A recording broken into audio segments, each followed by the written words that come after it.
What's up, chat? How's it going, everybody? It's Tuesday, and we're having we're belatedly getting tactical. I was in a meeting. We had some technical problems earlier, and then so we were just like going and talking. And I looked over and it was like 4:25. I was like, oh, I missed Tactical Tuesday. Well. Sucks to suck. I'm just gonna come up with an elaborate excuse. I was kidnapped by aliens. They probed my butthole, and that's why I was 20 minutes late on Tactical Tuesday. I swear that's what happened. It definitely wasn't that I didn't look at my clock and ended up taking too much time. What's up, everybody? How's it going? Thanks, everyone, for coming and hanging out. I hope everyone had a wonderful weekend. I hope everyone's ready to talk some 40K. A lot of events this weekend. Not big events. We basically just had the Texas Open, which was a big, major level, but everything else was just kind of small. But that's still pretty sweet. And, yeah, I don't know. We had some cool lists to talk about and stuff like that. How's it going, everybody in chat? Oh, thanks for the happy birthdays, everybody. It's the day that graced the world with TacticalTortoise. So I appreciate that. To celebrate, we're having some drinkies today, so we might get a little spicy this stream. I don't know. I may be on over on the Twitchies later. I'm not 100% sure yet, but we'll see. Happy birthday, dude. I really appreciate your content. 1+ saves with the 50. Holy shit. Thanks, man. I appreciate that. That's super nice of you. Thanks for being a dear. Thanks for coming and hanging out on my streams. Thanks for hitting me up on Discord. All that stuff. I appreciate talking with folks. And it's nice to have people sort of who are recurring characters in the live streams. I do like that a lot. We had an insane stream over the weekend, by the way. For those who missed the action over on the Purple channel, we had a 9-hour stream. Ended up being a game. I streamed 2 games on Saturday. I ended up just having 2 games scheduled. So we streamed 2 games. They were both kind of insane games. And then we ended up just talking for, just doing a hangout stream for about 3 hours. And then after that, some community members wanted to play Speed Freaks, so we jumped in Speed Freaks as well. It was a nuts stream. Unfortunately, I went to go edit out all the components of the stream. And the Speed Freaks section, the audio was scuffed because I was not paying attention. And I doubled the in-game audio. And nobody noticed, I guess. So I don't know. Maybe it's fine. But it was some insane gaming with folks just in the Discord. We were all on comms. We were all coordinated. It was nuts. It kind of goes to show you. I think it was some new players too who hadn't really played before. Goes to show you what you can do in that game if you're coordinated. We did bomb passes and stuff. We were doing these high level maneuvers. It was super cool. So I might still put that video up regardless of the fact that the audio is terrible. But I also had. I don't know. I also had a 90-minute drunken rant about 9th edition, which was great. I think I'm going to edit that down to something a little bit more reasonable and probably put it on the VOD channel. So stay tuned for that over there if you want to hang out with that. But yeah, we might be doing some more of that kind of energy tonight over on Twitch as well. And it's nice. It's cool to see everybody, I don't know, who hang out in the community and chill, and it just I think makes it all more fun. Don't like YouTube's live videos? Oh, I apologize. Well, you should follow me on Twitch. If you don't like YouTube's live videos, I'm actually live on Twitch way more often. So we try to keep these ones a little bit more focused. Today might be an exception to that, but over on Twitch we do all sorts of shit. Mostly 40K, but also yeah, we do. We I don't know. We talk about a lot of stuff. We do some other gaming, and it's all good stuff. West don't like people with birthdays. Yeah, well, sucks to suck. Well, I only like people who were created in a cloning vat. I only like people with creation dates. Necrons keep popping back up. Yeah, you can't keep a good Hypercrypt Legion down. That's really what it is. You think you think they're down, and first of all, they're we'll be back. Second of all, they're I was actually just in reserve, and now I'm about to 3-inch deep strike on your home objective. Take that! Hi-cha! Score 1,000,000 points. That's my thing. Yeah, I don't know. Pretty sweet. All right, should we talk about some freaking 40K? We got some Go Guards in chat. Yeah, so I went to go peek at some at some lists and immediately was hit with. We're going to grab the list that I was peeking at. There's also some team events we can talk about. We'll get some undefeated orcs as well, which is kind of sweet.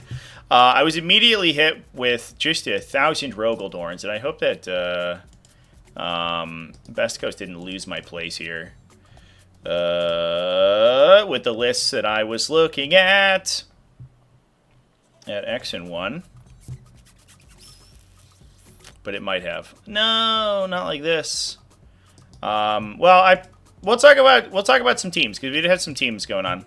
Because there's some spicy results from the SSG teams, which is kind of cool. We got Juan Manuel Sanchez Molina. Was this a Spanish event? No, Stockholm. Oh, okay. That's cool.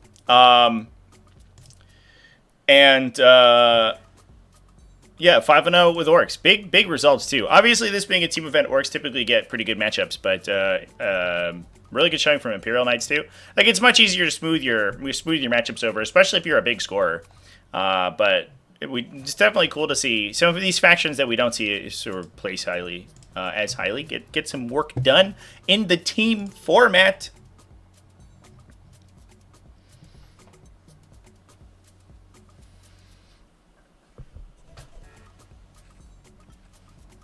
Yeah, you thought you beat this? This planet was always ours? Yeah. You're like, surprise! My many monoliths are unearthed. You thought I had 2 monoliths? No. I had 10,000 monoliths. And they're slowly rising from beneath the sands. I like the idea that the Imperium has such fantastical technology that they don't have like ground penetrating radar or anything that can find out whether or not they're living on top of an ancient million-year-old civilization that has like phenomenally advanced technology that would definitely be detectable with some sort of some sort of radar device. I don't know. You have like the adamantium, ceramics or whatever that the Necron constructs are built out of. It's just undetectable from anywhere. You can't find it. There's no one's building, no one's digging, I don't know, a sewer system and runs into a monolith. That's never happened. You build a hive city. You think you'd have to dig pretty far down to build a hive city? No. We just need like 3 feet of topsoil. And then we can build a whole city there. And just no one realizes that there's a whole tomb citadel underneath that or something. Crazy technology, and you don't have things that we have. I mean, some of it's like hand-waved away, right? Where you're just like, well, they forgot how to do that, Like, realistically, most vehicles in 40k would be defeated in a straight-up fight with most vehicles used by armed forces nowadays, but they just forgot what composite armor was. They're like, what? Explosive reactive armor? The STC to that's been lost for thousands of years, but we did find ion shielding. You're like, oh, okay, well, I guess that works. whatever floats your boat. You could use something that's significantly less energy intensive, but we're gonna go with ion shielding, I guess, because that's all you know how to do. There's no innovation in the Imperium, right? Like, everyone's just kind of doing what the book says, and so the book has some pages torn out. Like, I understand that. But, I don't know. It's just surprising that nobody has run into a Necron underground until the Necrons come to kill you. I feel like that would happen more often. Necron underground structures marked before you're starting your home construction project. Yeah. Can we get the permits pulled? Is this a restricted area? Is this a what is it, like a historically significant area? Do you need a permit in order to build here? Oh, yeah. There's a million-year-old ancient civilization living underneath you. 2 monoliths is tight. Hell yeah. Yeah, that's what we just talked about yesterday on Best Armies. They're killing it. How did I know that Juan was a Spanish name? That's true. I'm just a big racist. Why would I have thought that? Anyway, Juan over here running Bully Boys. Oh, damn. Bully Boys is back with a Defkilla Wartrike. Hell yeah, dude. Are there bikes for this Defkilla Wartrike? I'm so excited now. There's this 6-man Warbiker squad. Now, is the Defkilla Wartrike a knob? He doesn't like benefit from all of this stuff, right? I apologize if my bottle is banging on my desk, by the way. I was thinking I might need a standalone mic stand. I did just get I just ordered this morning. I guess it's kind of a birthday present to myself. Although I'm not actually going to use any of it, but I just ordered about $650 worth of additional streaming equipment because I have 2 streams coming up the weekend after this coming weekend. So the weekend of September 6th through 8th, I'm going to be over at Enter the Crucible down in Florida, and then I'm going to return there in November, and I'm going to stream the Onslaught event down there. And so I was just like, while I was doing that, I was like, maybe I need a new mic stand because my mic stand is not good. It's just on my desk, and it definitely, I never really realized it before, but I've done a lot more audio work in the last couple of weeks, especially since I started the T-Rex channel. And I think it enhances every time I like nudge my microphone a little bit. It makes it sound really bad, so I need a much better stand for it. We're looking at this Defkilla Wartrike. He is a war boss. Holy, wait, is that like sick? How come we don't see this guy that often then? So that means he makes his unit benefit from the Bully Boy stuff, right? He doesn't make them knobs for stratagems, but he makes them a war boss unit for the second WA. What? No, and nobody's played this guy. And he gives them an 18-inch movement, right? Because he gives them an auto 6 advance with an advance in charge. Whoa! Wait, this guy's sick. What? That's crazy. And just nobody played him. I guess he doesn't hit very hard, but he's tough, right? T6, 9 wounds with an invuln save, and you have to burn through 6 Warbikers to get to him first. For 200 points, getting the fastest war boss in the West on your team feels pretty good. I'm shocked I have never seen that before. That's insane. We have seen him with Super Cyborg Body from War Tribe, but that's the last time I saw the Defkilla. Buddy. Thanks for the streams and on Live Corey Schultz, thank you so much for the super chat, dude. Yeah, the only fan page is just for you, though. It's only fan singular, and that's only you. Are Defkilla Wartrikes the new Harpies? Yeah, for sure. We get mass Defkilla Wartrikes, and they get ripped apart. It was a 100-person 5-round GT in Berlin. Yeah, it was Breaking Head streaming that. I bounced around their stream yesterday, and I was trying to find the event listing that it was for, but I couldn't find it because I don't think it's on BCP. So that made me sad because I don't know where to find events besides BCP. I think that's probably a problem for me. It's kind of a personal failing of mine, if we could get a little introspective. Could have made a third of an AdMech army for $650. Yeah, that's true. Yeah, it's funny when you convert that over to like Warhammer, War Machine, or Warhammer stuff. You're like, oh, I could get 4 vehicles. Okay. But instead I bought a bunch of clamps. I bought a whole TV. I got a system to hopefully it works. We'll see. I'll do some testing in it later. But I'll be able to broadcast, or not broadcast, but to showcase the live stream at the event too, so we can have like a viewing area if we want. It's gonna be great. I'm so excited. I'm stepping up my game, chat, for the upcoming shows for the next couple months. Should be pretty nice. Well, that Defkilla Wartrike technology is sick. I'm shocked that we've never seen them. I guess like, are Warbikers just trash? Is it the problem?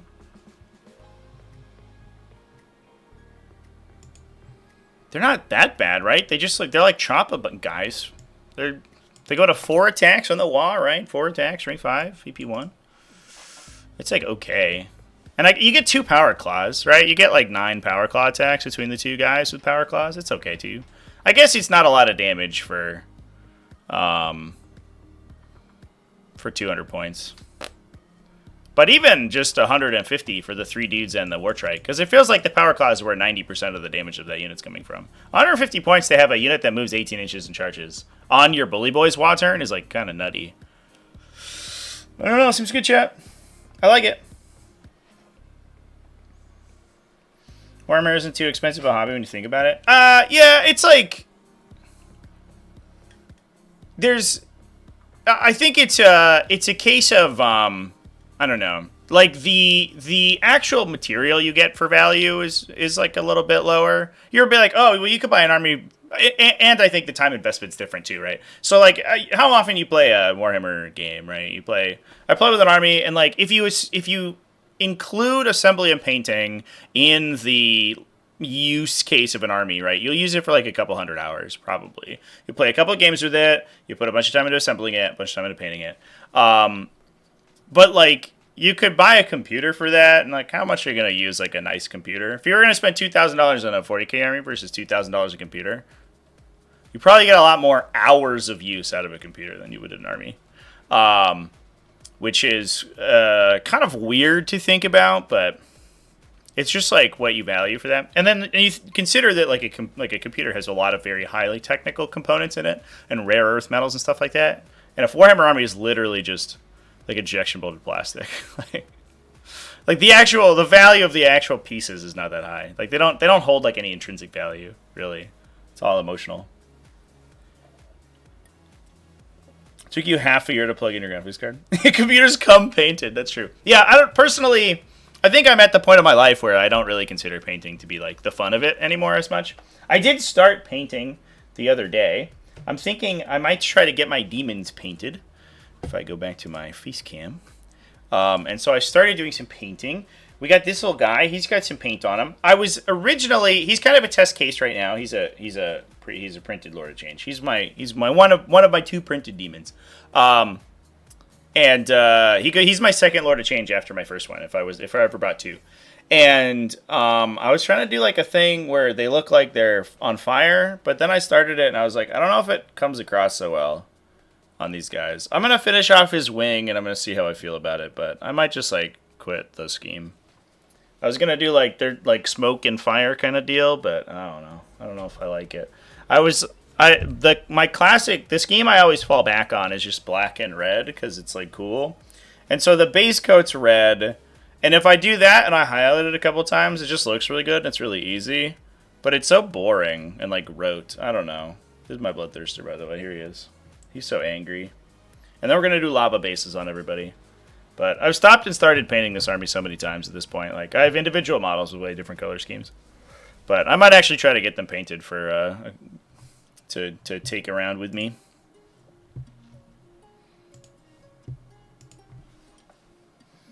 Hashtag we tried. Yeah.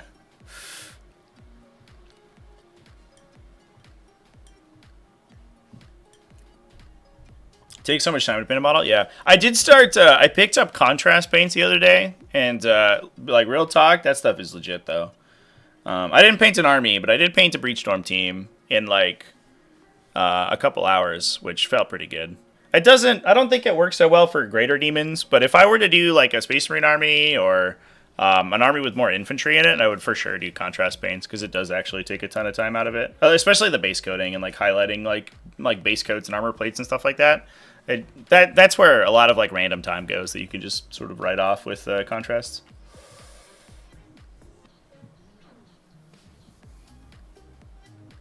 I'm starting the Lord of Changes game and then changing it. Yeah.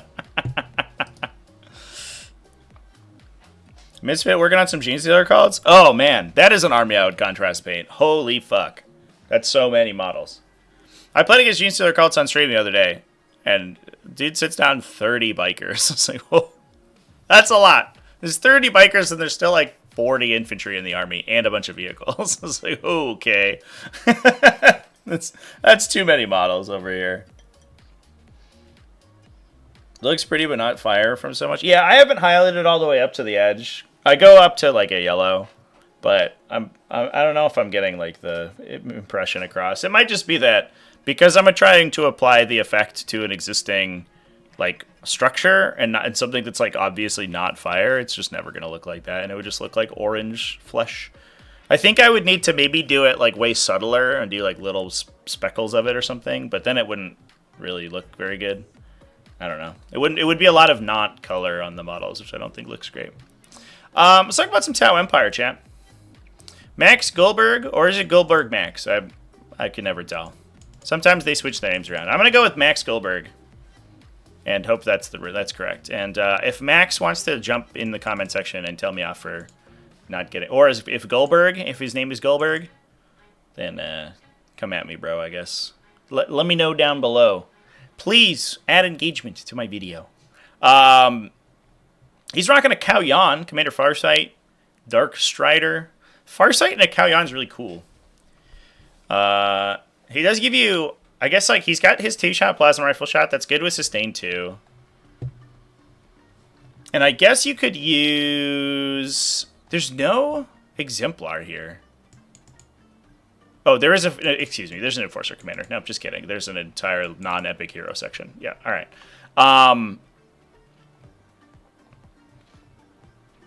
What stratagems do they get that's good in Cao Yan? I have to remember now that the... I guess there's... it's not +1 AP. That's a Monka stratagem. They have a guide and benefit from guidance, right? So it could potentially give you an additional guider.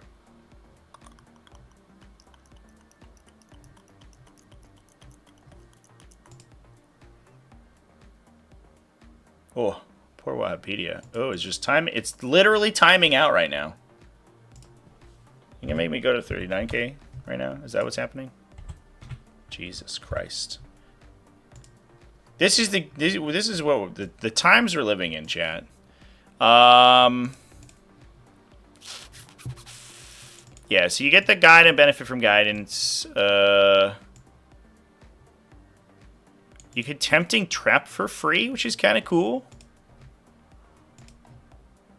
Oh, they do have +1 AP. Oh, no. Am I in Monka? No, I'm in Cao Yan. Oh, okay. Just kidding. They do have +1 AP. Am I a crazy person? That also is in Monka, right? Oh, it just requires you to like, target people with 2. I think that's the difference. Yeah, that's probably what they're discounting over there with Mr. Captain Farsight.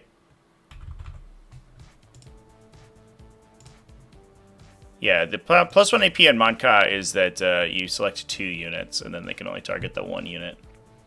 Kind of cool that they're just strictly different effects. 2 Fire Knife Battlesuit teams for the commanders to jump into. All of them with gun drones, plasma rifles. Yeah, we're just full plasma rifles all the time. That's very cool.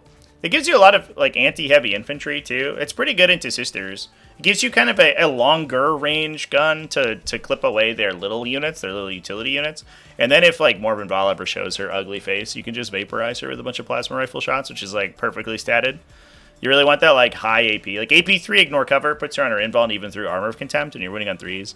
And it does like 2 conversions to kill the battle suit, the war suits, but you do it through the 6-up Feel No Pain from the Triumph, so it's actually pretty efficient. I like that a lot. And the Enforcer Commander has 3 plasma rifles, so you're getting 2 from Farsight, and 3 from the Enforcer. So one of the teams is firing 8, and the other one's firing 9, and they're getting hit rerolls if you're on, it's if you're on an objective, right, for the Fire Knife teams.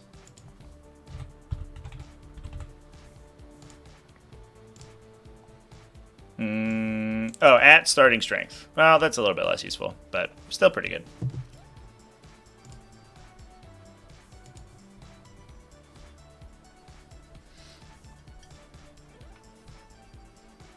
Starting using Army Paint or Speed Paint? Ooh, yeah. Army Painter's going to send me some Speed Paint, actually. I was having a conversation with them. And they're like, you've never used it? I was like, no, I don't. I have contrast. I don't know. I've never bought it. And they're like, oh, okay, well, we'll hook you up, my guy. I was like, oh, thank you so much. Appreciate that. Did I see the Celestine Sacrosanct Aveline? I think I did, Perversion TV, yeah. I did take a peek in there. It looked good. It looks very colorful. You had like a stained glass effect on the sword. That was cool. Either stained glass, or it looked like it could have been ignition fuel for the flamer. I couldn't quite tell what it was supposed to be, but it looked good. It looks very colorful, which I liked. Do you like the split up crisis suits and nerf CAB? Yeah, I like that the crisis suit teams have different like effects, and I do think, I don't know, there's a little bit of a, I guess, like a sticker shock originally, because they think they were pretty overcosted when the Codex was first dropped, and they got dropped a little bit. But it seemed like you just lost the ability to take everything that was good, and instead you had to pick and choose like sort of bad things, which felt bad. But I think that they all of the crisis team versions are useful in very different ways, right? Fire Knight like is good at long range. The Sunforge is good with the rerolls, and the Star Scythe is good if you are in Retaliation Cadre, because you get all those benefits from being close to people, and then you could give them like 1,000,000 sustained hits and stuff. It does make them very unique, which I like. Get 2 Riptide Battlesuits, 2 Sky Ray Goon ships, and triple Devilfish for a Pathfinder, or for just triple Breacher teams. We just got 3 Breacher teams. All right. No Fire Blades, though, which is interesting. So we're just taking raw Breachers. Plus, yeah, Stealth Battlesuits for spotting. Pretty standard stuff. One thing that's interesting, I think, is that we've been seeing basically everyone's kind of returning to Kauyon right now. It was basically Montcot or die until a couple of weeks ago, and it feels like people have been like, actually, Kauyon, it's really good. Sustain 2 is very strong, and especially because it feels like Pariah Nexus games are resolved later, because a lot of times going second so strong, and secret missions are incredibly good too. So a lot of games just kind of like end up in these stalemates in the early game. And so I think Kauyon helps a lot, because you get less of these alpha strikey games that are over really quickly, like you sometimes did in Leviathan. I don't want to say Leviathan was this hugely alpha strikey format, but Pariah Nexus definitely feels that way. Well, undefeated Imperial Knights over here. Canis Rex, Atropos, Castellan with Mysterious Guardian. That is a Beef Supreme special right there. Look at that guy. Mysterious Guardian, obviously great with the shooting. And the Castellan's cool because he's so tanky. You can get him in a spot where your opponent can only attack him with like limited amounts of stuff. And he eats so much effort from your opponent to kill through a 2+ save and cover that you put him in an annoying place. Your opponent has to kill him, because if you just let him shoot at you every turn, that Volcano Lance is going to get some work done. And then you turn around and just like you beat him up. Looks like 3 Armiger War Games, 1 Armiger Helverin. Always nice to have the 1 Helverin to threaten the anti-fly, I feel. Every time I see a Helverin on the table, I have to like remind myself that you're not allowed to let that guy shoot you, because he will just kill you if you have the fly keyword. And there's a lot of random stuff that just gets killed by that. The worst I saw was Magnus get ripped off the table by 2 Armiger Helverins on the top of the first turn. They just was like, if I move sideways and get line of sight, and killed him. I was like, okay. Turns out anti-fly 2+ and +1 AP is pretty good when you have 1,000,000 shots with them.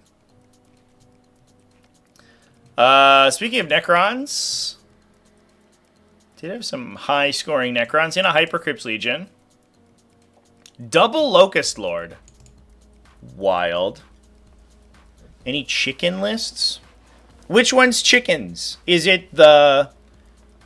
There's too many chickens in 40k. I'm going to be honest with you. I'll get on my soapbox for one moment here. Why we got so many chickens? Why is everybody a chicken? Why don't we have any turkeys or something? Right? We got the big chickens. The Lords of Change are chickens. Zangors are chickens. Balistari are chickens. Sometimes Sentinels, but less often, I think. Which chickens are we talking about this time?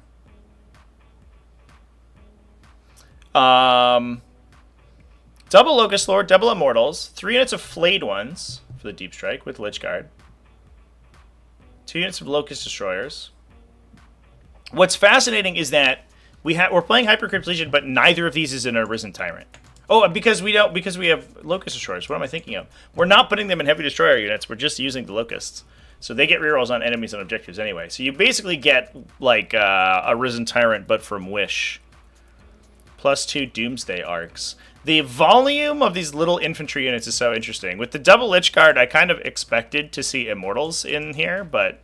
to see Monoliths in here. in order to give them the either temporal corridor or the reactive reposition after they get shot at. But I think I guess we're just using them as like a kind of a tanky counterpunch. 25 flayed one's interesting too. Gives you really good rampant ingresses. One interesting thing about hyperphasing is that you actually you're not required to come back the next turn, which it does create some rules problems that have been plaguing the detachment since it was released, but it lets you rampant ingress them, so you can get them in weird positions too, which is pretty nice. All right, we'll talk about this Tyranid list here. 2 draws on the record. Oh, it's Vanguard Onslaught. Okay. All right. Well, what's a normal Vanguard Onslaught list? I don't know what it is. It feels like maybe I'm biased, chat. But biased especially with how much I dislike Tyranids in 10th edition. But it feels like even and I think the problem that I'm trying to enunciate here is twofold. I think part of it's that I'm probably biased against Tyranids. I think they're stupid. But the other one is that I think that Tyranids have so many viable like detachments and archetypes that it doesn't feel like anything's particularly unique in the faction. You know what I mean? You're like, oh, I took triple Gene Stealers. You're like, okay, well, that's a Vanguard Onslaught, I guess. And you're like, another list is like, oh, I took Maleceptors and Exocrines in an invasion fleet. And you're like, okay, well, that's an entirely different list with it basically shares no units with this list, which for most factions would be the dream. If they're like, hey, we have 2 wildly distinct playable archetypes, and you're like, okay. But both of those feel like they're kind of boring. And then you could be like, oh, I have a Crusher Stampede that has like some Harospexes and Psychophages or whatever. And you're like, okay, cool, man. But that's an entirely like third separate list. And it also doesn't feel that interesting. And I think it might just be that Tyranids are like the most boring faction in the universe. But I don't know.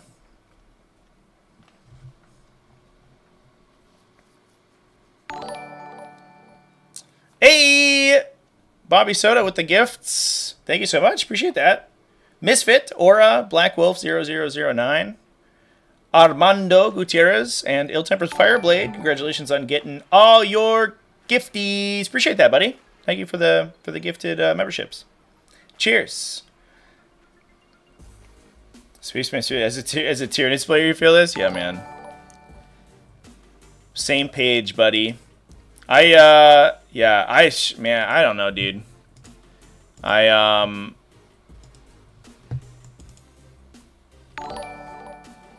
think part of it's that there's like no interesting combinations of effects in Tyranids, and that's really, I think, the issue.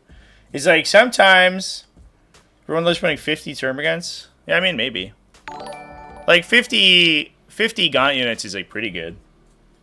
But sometimes you hit like, I mean, we just talked about like Defkilla Orks in a Bully Boys list, right? That's like cool. That's a combination you don't see that often because the Defkilla gives them the War Boss keyword, so they benefit from the second Gua, which is like sick. That's like, all right, I get that. But like, what is that in Tyranids? I don't know.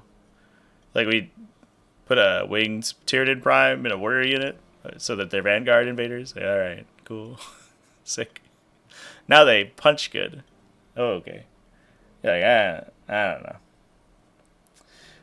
I don't know, chats. I just gotta get Tyranids out of my head, man. I love the faction so much, and it just hurts me so much to see them just be like, just the actual lamest thing in all of 40K.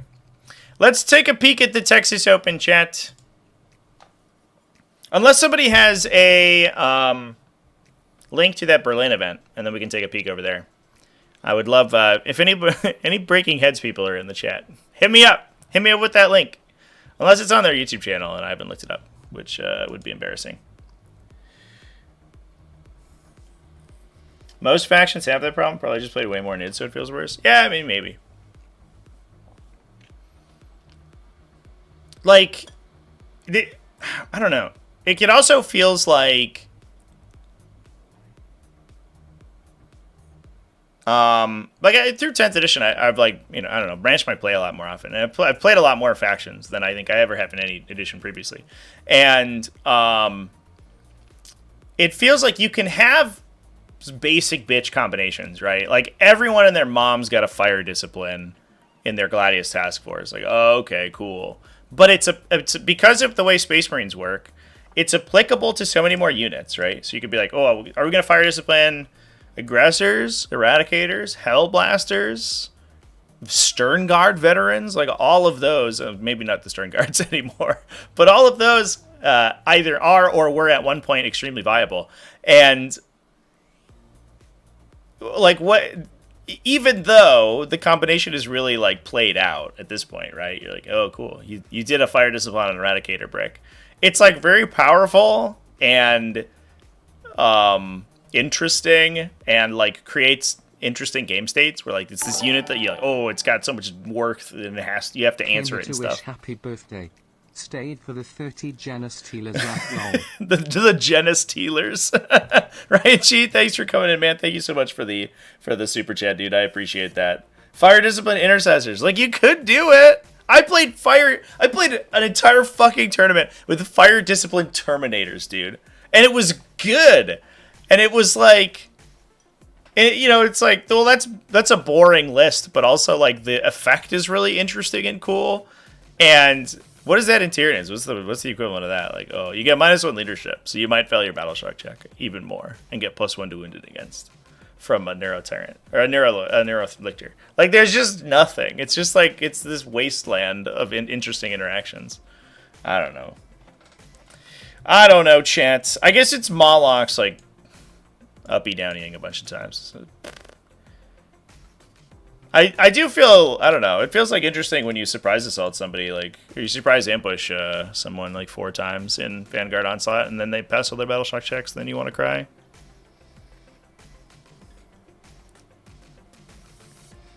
Love the Death Company captain comes back to explode again. Oh, and the new Blood Angels Codex? Fuck yeah. Assimilation is super cool. Depends on your definition of super cool. Assimilation's too difficult to trigger, I think, is the problem. When assimilation works, it's cool. But the issue is that it's entirely reactive, and it's like it's been power crept so hard that it will never work because all your units just die.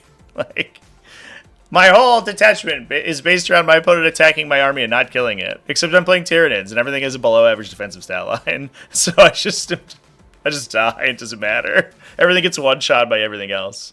You're basically playing like against everyone else's faction becomes 9th edition when you play Tyranids, because all your models just get ripped off the table.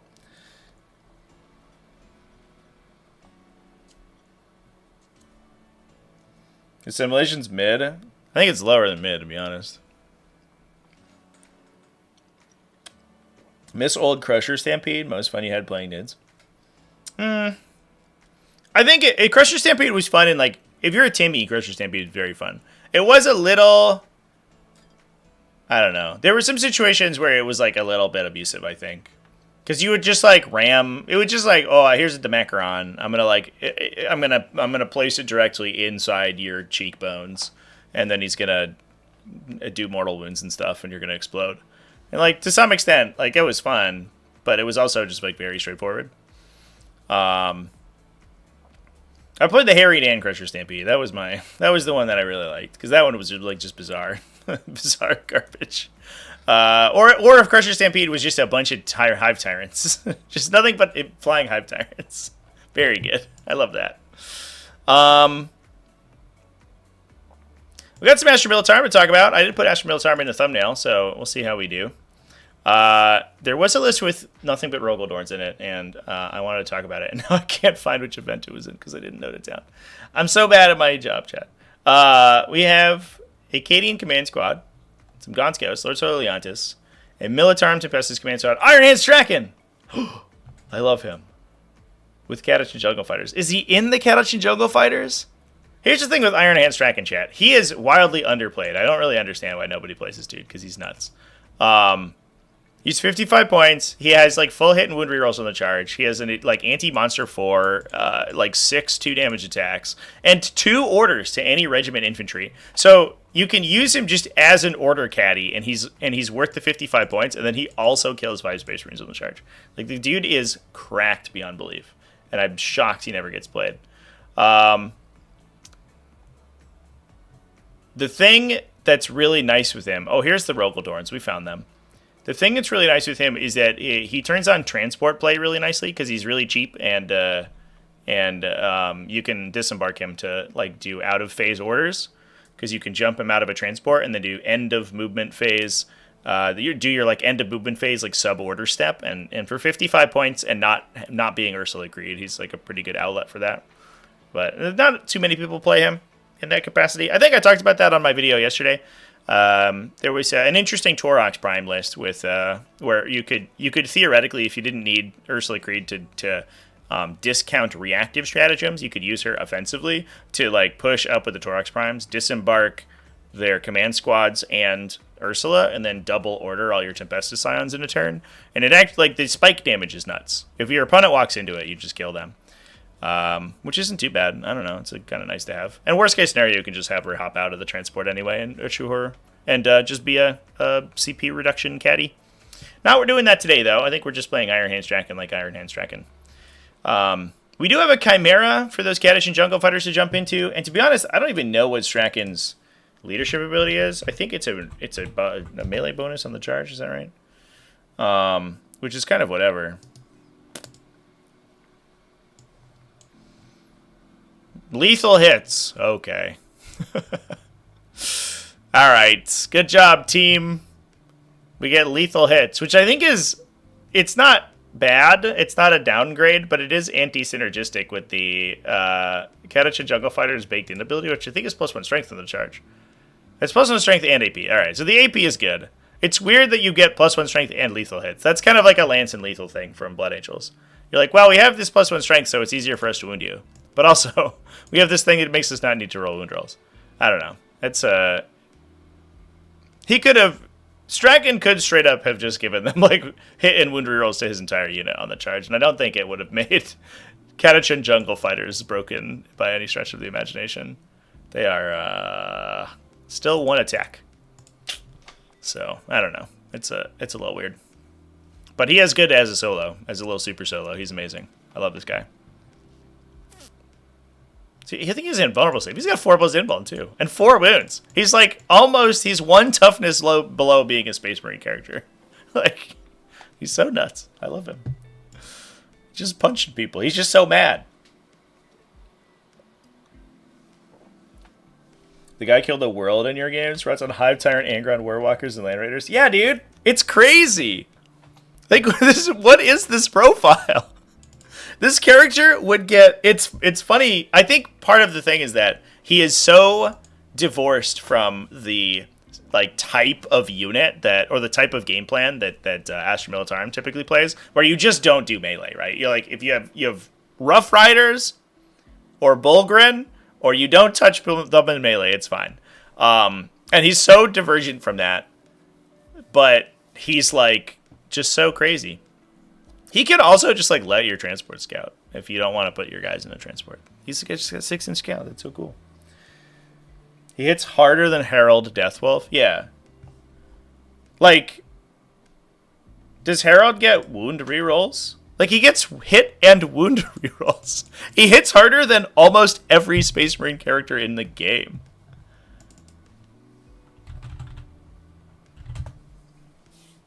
Herald is the Troll King guy, right? He's Mantle of the Troll King, dude.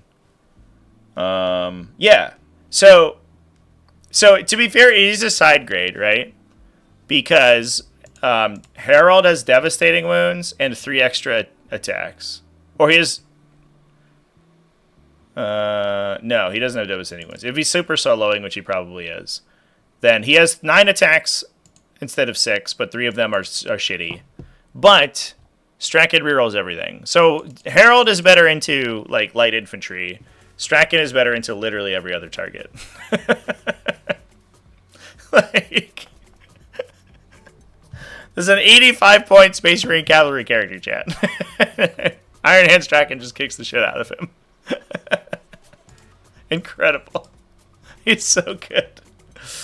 Oh, man, I love it. I love it. Strachan is a god, yeah. This man is a god.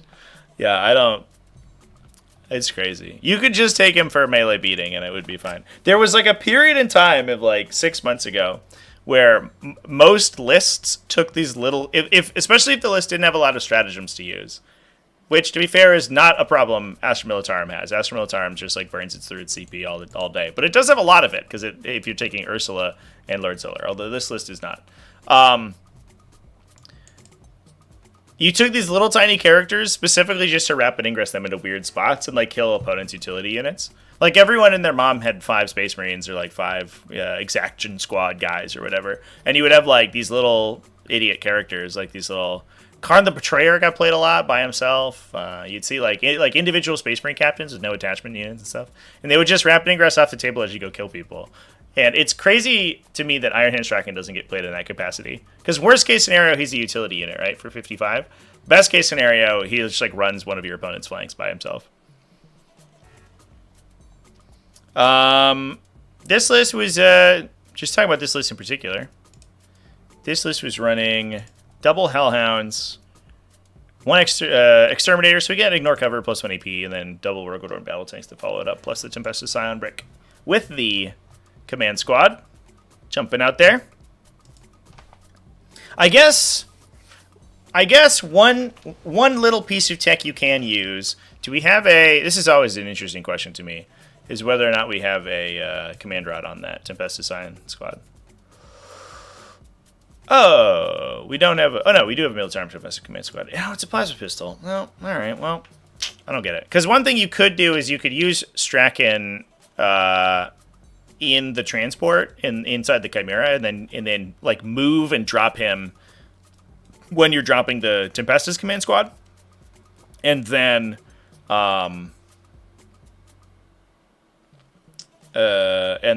that's good.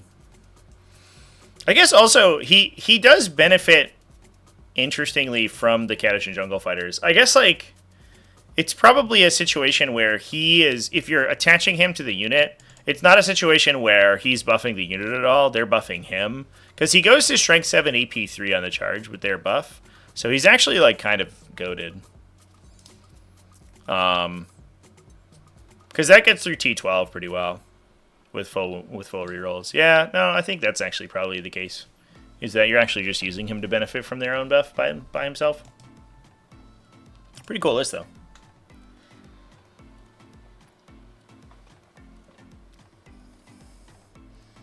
Have I seen the World Eaters list with the Helldrake? Dude, watch my video from yesterday. I talked all about it. That video, like, got dumpstered, by the way. Nobody likes to hear about Chaos Space Marines, apparently. When we had essentially two separate Chaos Space Marine, like factions, right? Thousand Sons and World Eaters, both essentially tied to win 2 separate events.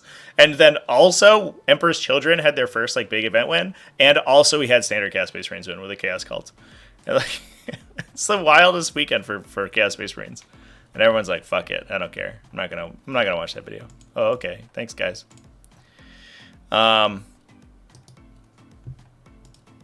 Makes me sad.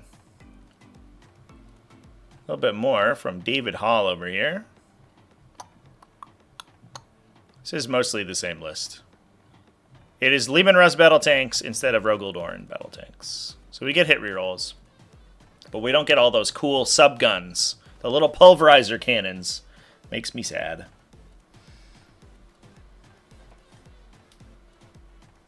AC/DC are so back? Oh my god. It's the reunion tour of the Accursed Cultist Dark Commune. It makes me a little sad, because it was like, we spent literally, I guess we didn't actually spend that much time getting destroyed by Accursed Cultists. In the grand scheme of 10th edition, it was not a very long time that Chaos Space Marines were hyper broken, but it was like a solid 3 months, right? At least 2 months. And there was like a little bit, there was a ramp up. We'll call it 3. It was like, it felt like it started in like December, or in like October of 23. And then it like ran through January. But it was a little annoying having every list that wasn't Eldar just be 48 Accursed Cultists, like Windmill Slam, here they go. And even though they're basically a whole new datasheet now because they've been totally reworked, it feels the same, where we're back to every Chaos Space Marine list just being 48 Accursed Cultists. That feels like a unit that Games Workshop may have a tough time balancing. Like, it's a high volume, high OC, like, high speed trading unit, which is just really good. And I don't know if GW can balance that in a way that doesn't make them either broken or just unplayably bad. We'll see if they're able to do it. We'll see if they're able to thread the needle, but I don't know. I don't know if I have the faith in them.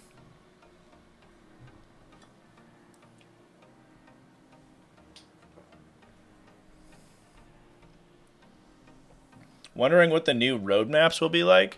Well, we just got the important one, which is the Space Marine 2 roadmap. So that's maybe what we should really be talking about, you know what I mean?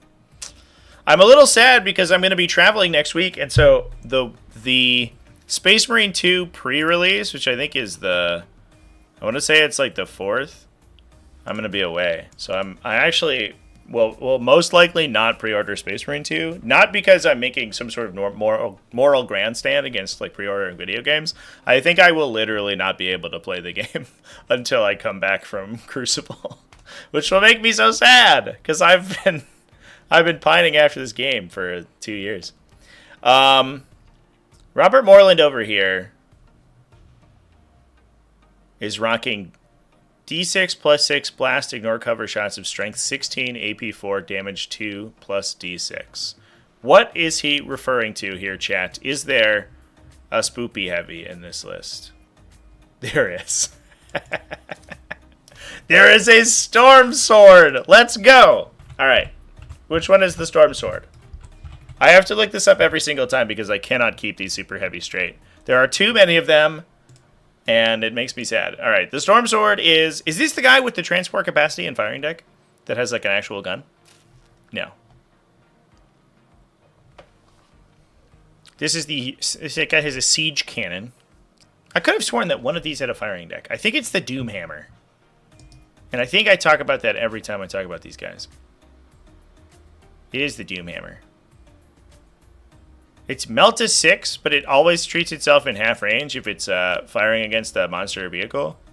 So it's strength 12, AP 40. I guess it's strength 12, so that is a little bit problematic. You could just like flub on a Land Raider or whatever.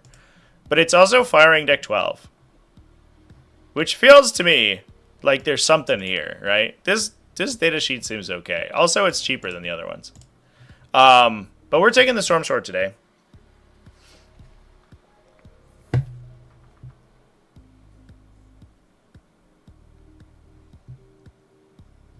So he does D3 mortal wounds within 3 inches of his target. D6 plus 6 shots, yeah. Blast, ignore cover. D6 plus 2 damage, strength 16, AP4.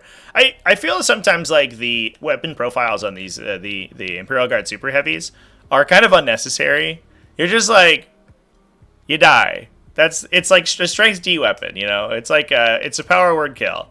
You shoot at a unit and it's going to be removed. If it doesn't have a million models in the unit, it's just going to be dead. Because you're also shooting 4 las cannons and like 12 twin-linked heavy bolter shots. And all of it's buffed from orders and shit from Lord Solar. So it's just like, it's an unnecessarily like high amount of damage from this fucking thing. And yeah, I don't know. You're just going to explode. So like which variety of gun is shooting at you feels a little bit unnecessary. But this one definitely seems good. Strength 16 for, basically a Bright Lance like profile. D6 plus 6 shots with blast, ignore cover. It's like pretty good. I don't know. We got some Rattling Snipers for infiltrating. 3 Exterminators. So we can go to AP5, ignore cover. Jesus Christ. Unnecessary. 170 points for that thing, though, is pretty good. And I do like that they buff each other. I think one thing that's kind of been... that has been made very clear by Adeptus Sororitas running this profile, this autocannon profile a lot, is that being able to point multiple of them at a target and then also overlapping fields of fire yourself means that their combined firepower is a lot more damaging than it looks like it is. So unlike the standard Leman Russ battle tank, where you are sort of applying buffs to benefit itself, but it also can flub on the wound roll because it's only strength 10 and has no rerolls. The Exterminator has 8 base shots, so it's higher a shot volume. It's not as consistent with its shots, but it will wound more consistently. And if you're applying the combo already, the last guy in the combo, alongside overlapping fields, and the other Exterminator buff is going to get to AP3 and potentially ignore cover if we have Hellhounds, but it doesn't look like we do in this one. And it turns out AP3 ignore cover with a twin-linked autocannon is like, that's just damage. You're just dead at that point. Assuming we don't roll a bunch of ones to hit or whatever.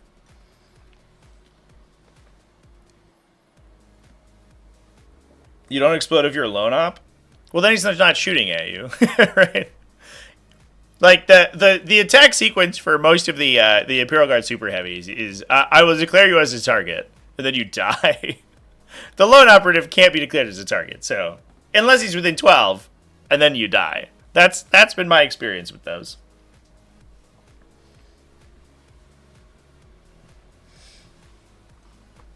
The AP buff stacks with Stratagem, unless I'm an insane person. They start at AP1, right? Their profile. Then the other Exterminator shoots you, so you got AP2, and then you apply overlapping fields to the other Exterminator. You shoot with that one first. It gives you +1 for its own buff and +1 for the Stratagem, and then the second Exterminator shoots and it goes from AP1 to AP3, right? Unless, like, there's an insane rule in there somewhere that says that they don't. Which, to be honest, at this point, chat, you could tell me anything's true, and I would not be surprised.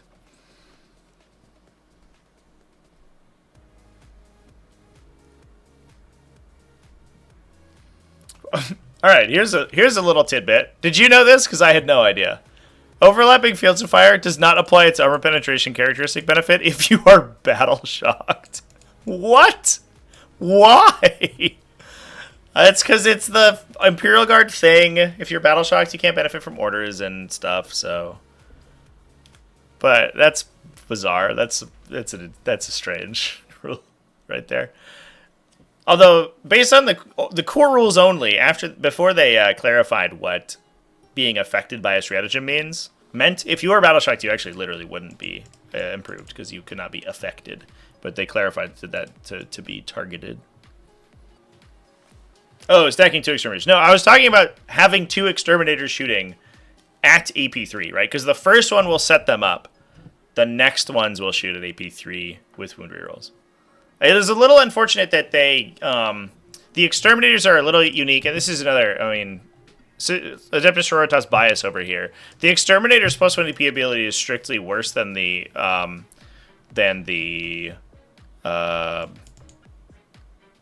Castigator's one, even though its weapons are identical, because it specifies that you have to hit with your Exterminator autocannon. I don't know.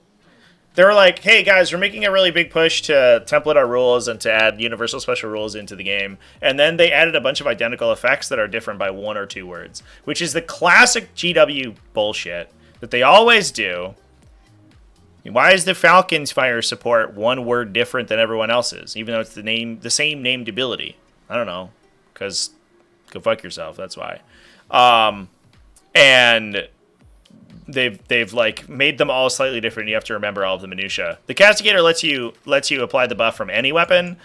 The Exterminator lets you apply the buff only from the autocannon shot. So unfortunately, you can't chain them like you can with Castigators, where you have one shoot a target, apply the debuff, the second one autocannons that target, and then subguns a third one, so you like fire your heavy bolter downrange or something, and get a or the las cannon or a stubber or whatever, it doesn't matter, and then get the armor penetration buff on the next guy. You have to do it with the autocannon. So unfortunately, they all combine fire and kill something, but they can't chain down a line, which does make them a little bit worse than Castigators at like shooting big stuff, which is a little unfortunate because they are basically the same tank.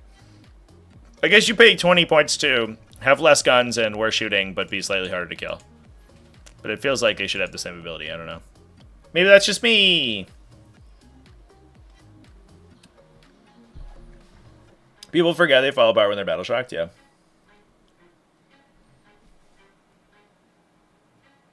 The once per game -1 CP cost of the Grey Knight Grandmaster. Yeah.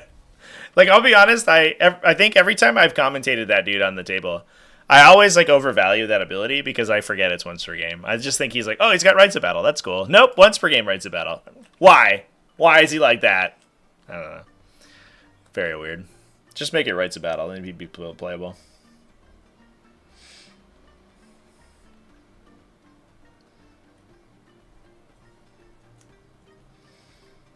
The orders failing is super funny. Like, the thing that always, like, gets me, and this is, I think, just a problem with how the rules work, is that there's any, if you have any, like, targeted command phase battle shock effects, right? So, specifically, the big one is Shadow in the Warp. That happens in command step, but theoretically, it works like every other phase where it can occur at any point during that step. So it's like the select units to shoot, you know, in the shooting phase. We're like, I'll select a unit to shoot, resolve attacks, and then I think I'll use a stratagem, and then select the next unit to shoot. So I think theoretically, the Tyranid player could just be like, all right, declare your orders, and then you declare all your orders, and then the Tyranid player goes, I'm a shadow at the end, and then burns all the orders if you shadow. Which I don't think is the intention. I feel like the Astra Militarum player should get the opportunity to sequence that effect first. But I don't think that that's how that works. And it's like never been clarified, and it's a nightmare. Turns out timing effects in 40k are really bad. But there is the opportunity for, if you have those like Battle Shock Matters effects in your army, you could just like totally cuck a poor Astra Militarum player.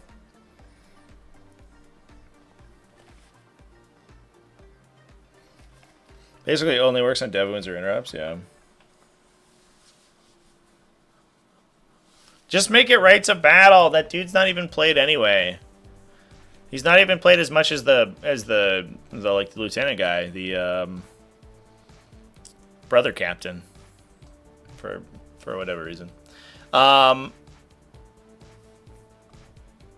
Adeptus Custodes rocking a shield host. Double Blade Champions, a Custodian Guard unit. Psychona Rhino, double Caladius Grab Tanks, double Custodian Wardens. Prosecutor, a Telemonster. What? An Inquisitor, Inquisitorial Henchman, Lord Kyria Draxus. Inquisitorial Henchman is so interesting. What is this Inquisitor doing? I guess he also, theoretically, he also has a good gun, right? Because he has the Psychic Shockwave. So, this little piece of technology is gone. And it was really only something that Custodes ever did, because they're the only army with a battle line unit that's like worth anything. But you would oftentimes take the Inquisitorial Henchman to unlock the Mystic, and then if you had Inquisitors, depending on the matchup, you could flip the Inquisitor in or out of the Henchman unit. So the Henchmen can just exist by themselves, and they're just kind of an expensive unit that like sits on an objective, and it's fine. But if you hit like Hypercrypt Legion or Chaos Demons or Grey Knights, you put the standard Inquisitor inside the Henchman unit, and then suddenly you get the Mystics, and they get the 12-inch aura of no deep strike. That's not relevant anymore, because now you just take the Navigator out of the unit, and you don't even have to care about the Henchmen, so you just like throw them away. But the Inquisitor himself is like kind of a badass, because he's got a 2d6 Torrent with devastating wounds, and so you're getting the wound rerolls if he's attached into the Custodian Warden unit, or excuse me, the Custodian Guard unit. But we don't have enough Custodian Guard units for both him and Kyria Draxus. You're never going to attach him and not Kyria. So, well, I guess I don't like it as much anymore. Oh, excuse me. Yeah, if you had 2 Custodian Guard units, that would make much more sense. Then you could sort of like pair your characters wherever they're needed, but it looks kind of like we're just going to put the Blade Champions here and Kyria Draxus here and just always have the Inquisitor inside the Henchman unit. But getting wound rerolls on a torrent, a devastating torrent, is like kind of sick. Especially because it's such an Overwatch threat, too, right? Like, you can't walk into that, because you're getting shot by not only a bunch of Custodian Guard, right? You get 10, like, full rerolling Custodian Guard weapon shots. You get the combi weapon off of the Inquisitor, and then also you get this devastating torrent with rerolls.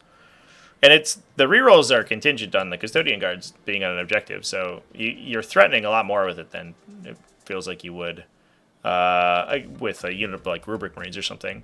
That Arcane Vortex guy, you can play around his rerolls in a Rubric Marine squad, but you can't do the same with the Custodians. Not that they're doing as much damage, but it is still relevant.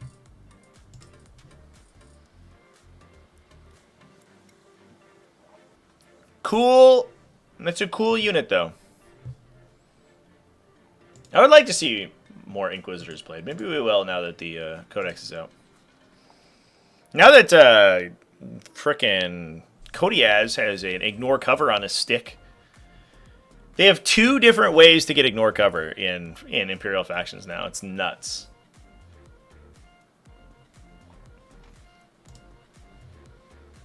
All right, chat. Should we take some additional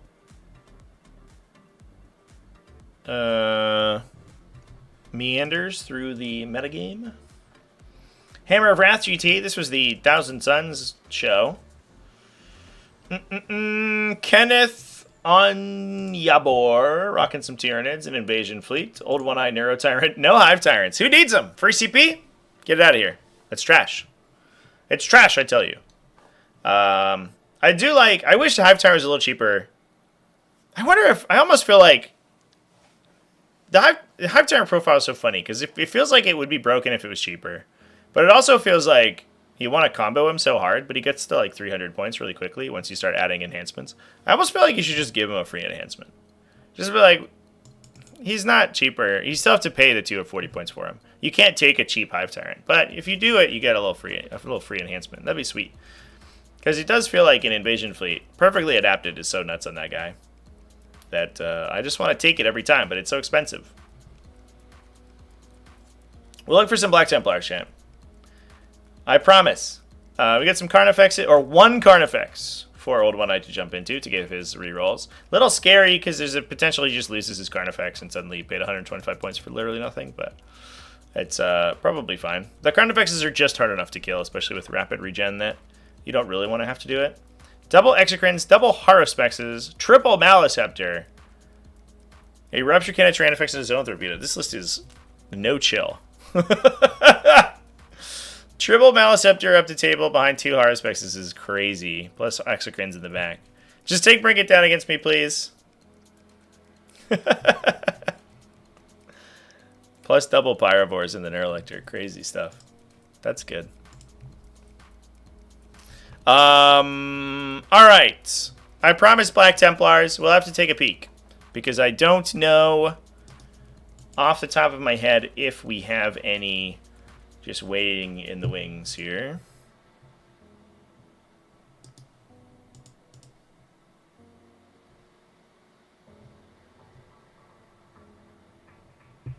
I wonder what the story of this event is. Did they play? Oh, they must have been like a second day optional or something.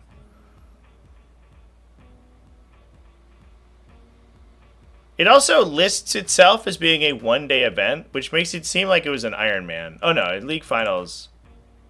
Oh, it played over 2 weekends, actually. I did not realize that. So it played over August 10th, and then they actually played the last 3 rounds on a different day. That's actually really clever.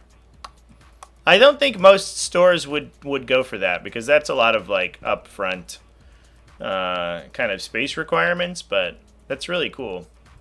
We did have a good weekend for Tyranids on the X and 1 front here, actually. Oh, there's an Assimilation Swarm from No Star Open. We were just talking about one. Instinctive Defense on a Hive Tyrant. Biophagic Flow on a Neuro Tyrant. So it extends the range of the Regeneration Aura. And Instinctive Defense is actually sick. As long as the Hive Tyrant is within 6 inches of a Assimilator, or a Harvester, excuse me. He gets Fight First and Heroic Anti-Reins for free. Plus Wormlord. This is a double Tyrant card list. Yeah, 12 Tyrant card. But this is like, these are the models I was talking about. They're just not good in this archetype because they're too easy to kill. Basically any good army in 40k will one-shot you. The Hive Tyrant with Fights First is actually kind of sweet because it definitely makes you have to kill the unit at range, but they're so easy to kill at range. Like, we have Psychophages, which is fine. Like, they're also as Harvesters, so they're good. But they're giving you a 6+ Feel No Pain, but you're getting it on a unit with no defensive technology and a 3+ armor save. So you have like all these wounds, but you just lose them instantly, and it doesn't actually matter that much. And even if you put yourself in a position to get regenerated, like regenerating one Tyrant Guard back is value, but it's not the end of the world for your opponent. So you have to actually like actively combo them out in order to actually get more than one model back a turn. And one model is not going to save them from being dead. It's just like, I don't know, it's an archetype that doesn't really work very well. But congratulations to Craig Parker for going 5-1 with it. That's definitely shows some skills there. I'm striking out on Black Templars here, chat. I guess we could peek at the... Oh, I found some. We got them! We figured it out! We found the Black Templars at the Big Sky Open. This was streamed by Wargames Live, by the way, so if you want to see the games, then you can go check them out over there.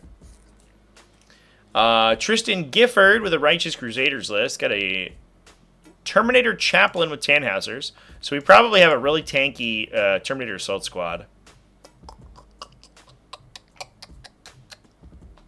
Yeah, there it is. Oh, standard Terminators. Dude, what? Just regular-ass Terminators. Just raw dogging with chain fists. That's nuts. Okay, well, fair enough. They can shoot people pretty good. Tannhauser's Bones gives them that 5+ Feel No Pain, which is sweet. It's even better if you get it on the Hammer and Shield guys, because they have 4 wounds, but makes you super resilient against 2 damage weapons. Your opponent basically has to double tap you with 3 damage weapons, which makes you, you know, literally... It's better than 2, like twice as hard to kill as a standard Terminator unit. High Marshal Hellbrand to Justiciar, a Lieutenant and a Company Lieutenant, 1 Intercessor Squad, hang out. Double Impulsors, probably for these Primaris Brothers, Sword Brethren squads. 5 Jump Back Assault Intercessors for utility, an Infiltrator Squad, double Gladiator Lancers to shoot people with. And then 2 Primaris Sword Brethren units and some Scouts. Fair enough. Pretty standard stuff. We got Gladiators to shoot people. We got these Terminators just like tanking up in the middle. And they do get the free Rapid Ingress, which is very valuable. I think that gets kind of overlooked a lot of times when you talk about the Terminators. Now that Deathwing Knights have it, I think people are much more cognizant of that ability. But just being able to Rapid Ingress without spending the CP on it's huge, because you can continuously hold up stuff like Interrupts or Armor of Contempt without having to burn your CP down, getting the unit onto the table like in a relevant position. And especially if you can't position them in a perfect spot, with Tannhauser's Bones, if you're upholding honor, then they're probably tough enough to kill that it doesn't really matter if your opponent gets 1 or 2 shots at them. Whereas an undefended unit might have a tougher time. So the Black Templars rule of cool. They are 10 Chain Fist Terminators, chat. If that's not rule of cool, I don't know what is. I don't know. I feel like somebody's really having a good time over there. Matthew Hartnett with Orks over here. Holy shit. He lost in a 74-point game. How often do you get a 74-point loss in 40k? What did he play against?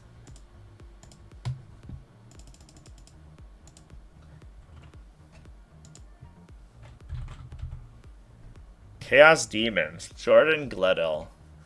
Glethel? Might be Glethel. That might be a Gaelic thing. 96-74, dude. That's like a heartbreaker when you're like, you played us to 70 plus points and still lose because your opponent almost perfected you. Oh my god. Rockta Warhorde, Boss Necrot, Gaskell Thraka, Triple War Boss, Beast Naga Boys, no attachment, Triple Flash Gets, Gretchen, Killrig, Mega Knobs, Squid Hogs, Stormboy. The rule of 3s, chat. We're telling a joke here because it's the rule of 3. We got, the Triple Stormboy, the Triple Knobs with Mega Knobs, the Triple Flash Gets. Just 5 Flash Gets apiece. Killrig for the The Beast Snagaboys. I kind of feel like you take the kill rig to buff the knob units, and then you get the Beast Snagaboys for free almost. You're like, I might as well take them because I'm paying all these points to have this thing be a transport, and having Beast Snagaboys in the middle of the table is pretty good. Plus a truck to carry the flash gets around. Yeah, that seems pretty sweet, pretty solid. Had a 76-84 loss to Hypercrypt for Game 6 this weekend. Ended 4-2. Dude, brutal. I mean, that's Hypercrypt Legion, right? Hypercrypt Legion, it feels like makes kind of just keeps you just enough off balance that you aren't going to beat them, and then beats you end of game for the most part. It seems like a lot of what their game plan is. Goomy Bear, that's your Black Templars list? Hell yeah, dude! Congratulations on the 4-1. Tell us about your tell us the grand tales of your 10 Chainfist Terminators, because that is a spicy unit. Especially interesting taking Chainfist Terminators with a Chaplain, right? Because you get +1 to wound anyway. So at worst, you're winning on 4s, but you got the anti-vehicle 3 on the Chainfist, although you're losing a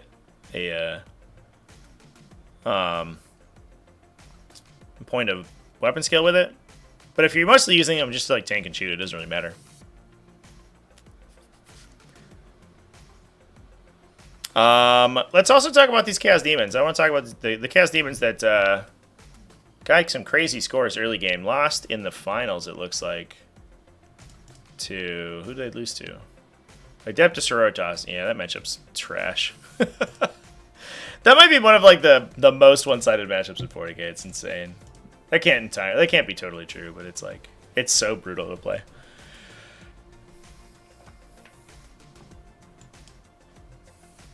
Chat. These Keepers of Secrets. It's 3 Keepers, Shalaxi, and double standard Keepers. Okay. Celeste, Changeling, Nurglings, a Beast of Nurgle, a Hellflayer, pretty solid, and triple Soul Grinders. 2 Slaanesh Soul Grinders, and a Tzeentch Soul Grinder. So the Slaanesh ones get the 2 damage gun, I think, if I remember correctly, and the Tzeentch Soul Grinder gets the big laser cannon.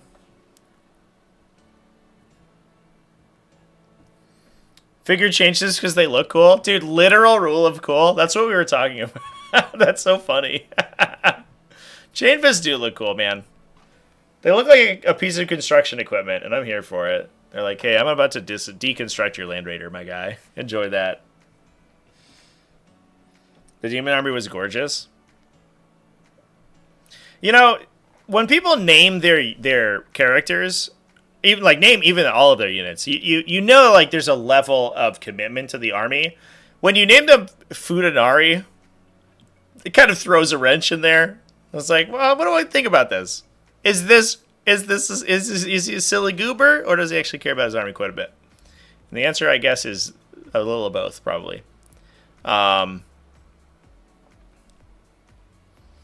yeah, that's cool. I mean, demon armies do look pretty good. Can't bring. Oh yeah, so Smegma.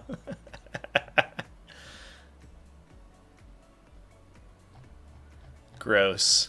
Gross, chat. I don't want to look at it anymore. Make me not want to look at your army list. That's like secret technology.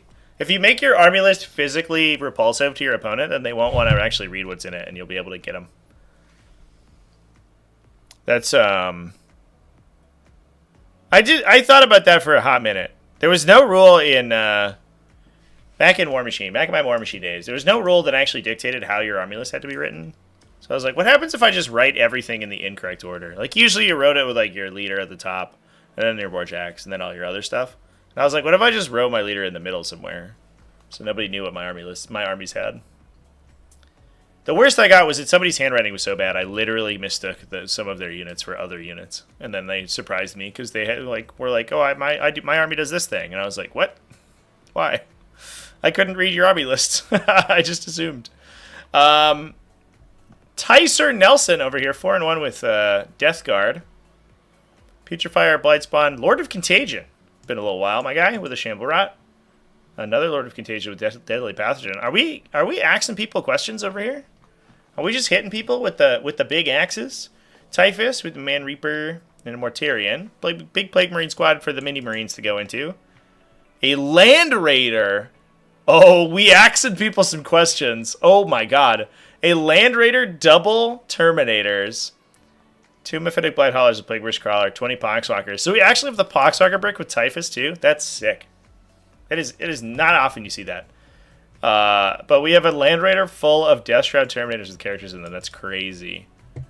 And the Lords of Contagion give them rerolls in melee, I believe, if I can remember correctly.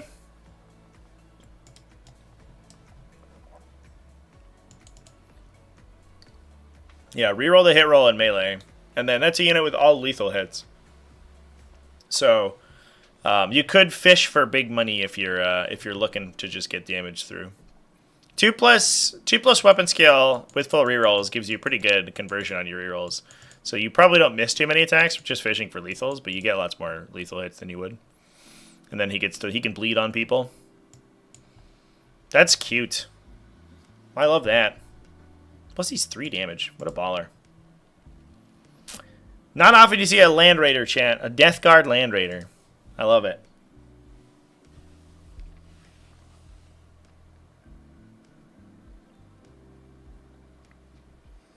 Rule of cool, otherwise the Jade Fist screwed you. Oh, I'm sorry to hear that.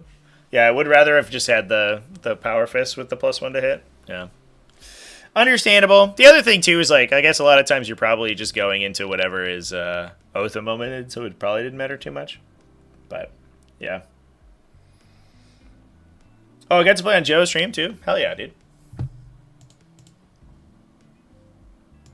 That's awesome. Everybody go check out... Everybody go check out the game over there. Which round did you play on stream?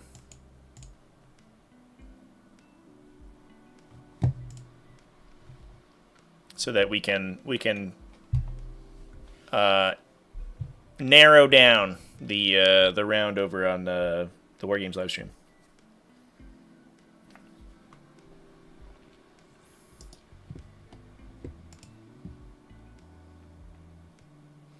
A lot of Tyranids. This feels like the week of Tyranids and Astra Militarum this week, chat. A little bit more Death Guard, actually. It's kind of fun. There's day 1. Okay. Yeah, I guess it's easy to narrow down once you have the day. I guess we could look it up, too.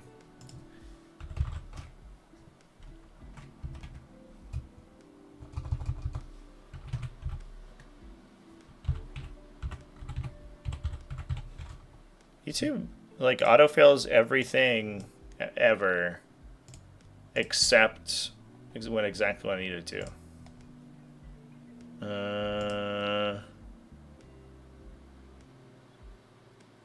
Oh, that was literally... That's funny. We were literally just talking about this Death Guard list, and this Death Guard list also played on day 1. That's amazing. So probably round 3, it looks like. Yeah, there it is. So round 3 over there, if you want to see Black Templars. If you want to see Death Guard, round 1. Death Guard versus Custodes. That's an interesting matchup. That's kind of fun.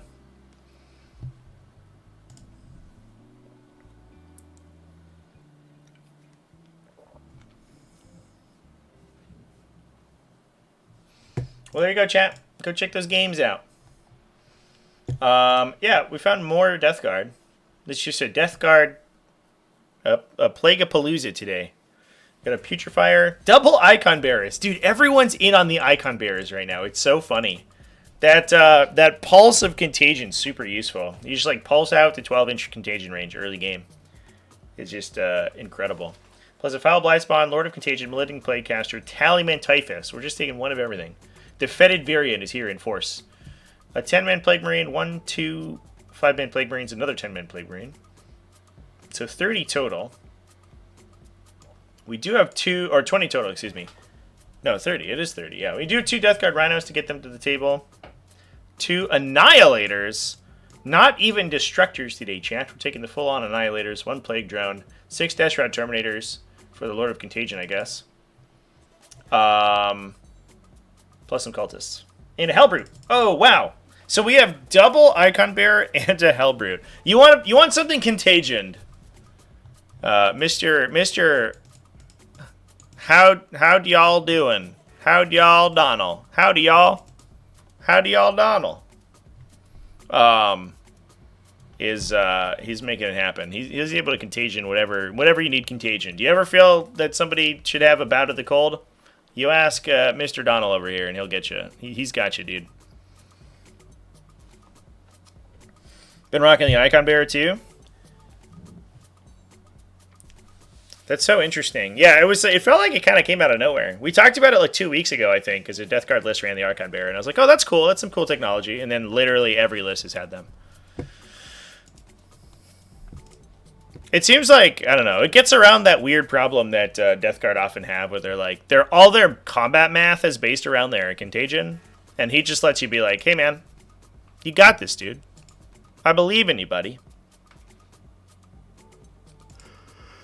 Oh, man, I'm tired. Yeah, lie down, apparently.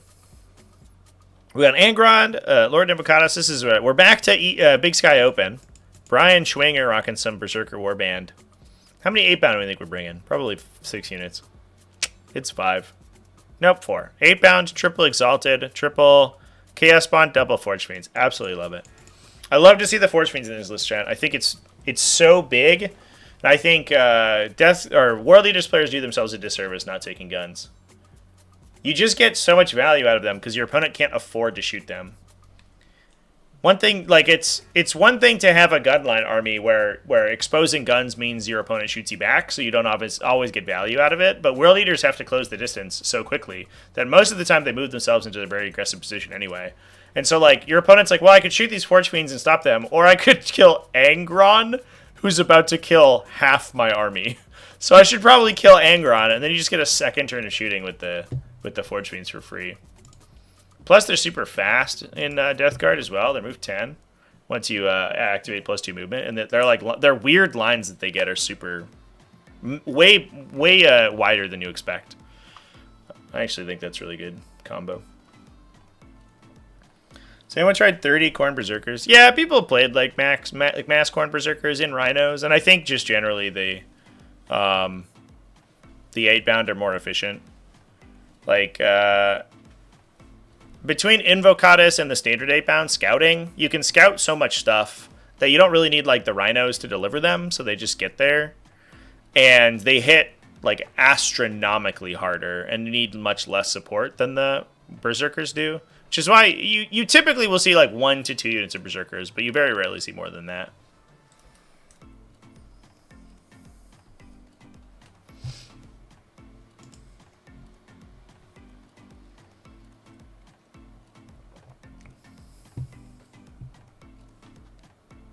Yeah. A lot of times it's the Master of Executions is the first one, and then Karn is the second one. A lot of times you see Master of Executions with a 10-man, because he doesn't hit quite as hard as Karn does. And so you don't need the full 10 in there. And then he's like this, he's just this insane like heroic intervention threat because he just fights first. And then Karn's like a follow-up after that. A lot of times you'll see 15 Khorne Berserkers with one of each character in it. That's very common.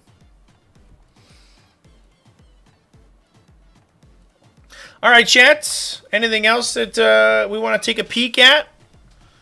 I do have some stuff going on later, so I can't stay too long. But as I said, there is a pretty serious chance that I will be around on the Twitchies later on, and probably getting bevved up and playing some games and just like chilling. So if anybody wants to continue the discussion, then give me a follow over there. Thanks for the happy birthdays, everybody. Appreciate that.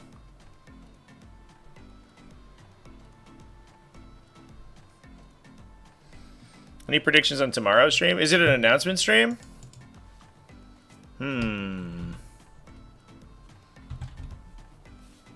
Oh, from Nova. What time is that happening? 1 day, 3 hours. 8 p.m. tomorrow. Oh, I'm going to miss it. I'll get it after the fact. Oh, I might not miss it, actually. I might be there just in time for it. We'll see. We'll see how late my my Wednesday night goes. That's a great question. We don't have... I guess we have an updated roadmap, right? I think it's putting Thousand Suns next. I would love to see...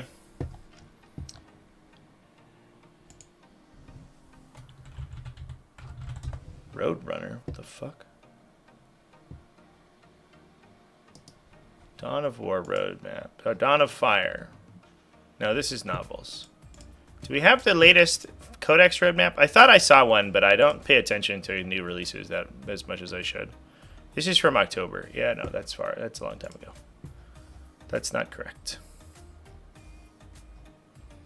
So that's what I would for sure like to see.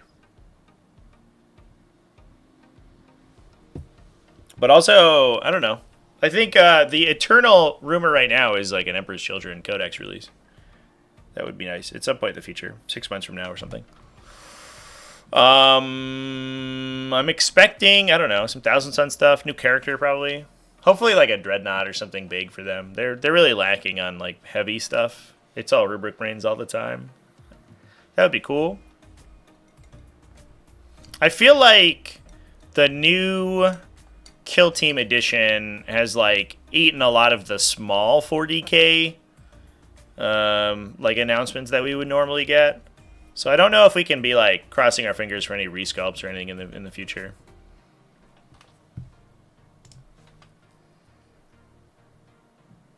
It was up 2 Imperial agents? Interesting. What changes to Tyranids? I'd like to see to make them more interesting. By the way, chat, Inky scratched me on my nose. I know somebody's going to comment about it. Inky gave me a little scratch. She does this new thing. As of a couple weeks ago, it's this new thing. She has her cat tree, which is over in the corner over here. And anytime somebody goes by, she tries to grab them so that they'll pet her. And or if you're petting her and you go to leave, she reaches to try to grab you, and she snagged me in my nose. She like got her one little claw. Oh, nope, come back here. I got a little tiny scratch on me.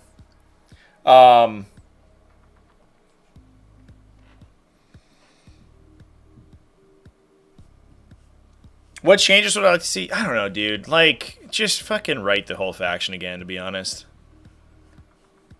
Like, I don't think I can codify what I want to see changed in, like, a concise way, you know what I mean? It's not like, oh, you know, I think that they're lacking a little bit of anti-tank. Oh, I think that their army ability could use a little bit of work, you know what I mean? Like, their army ability should work some other way or something. Like, I think that it's...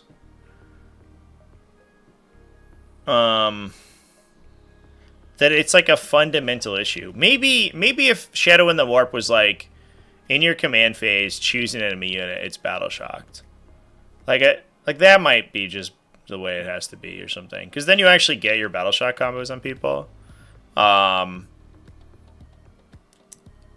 then like Neurolictors become good, but like every weapon profile is bad. There's no meaningful combinations anywhere in the faction.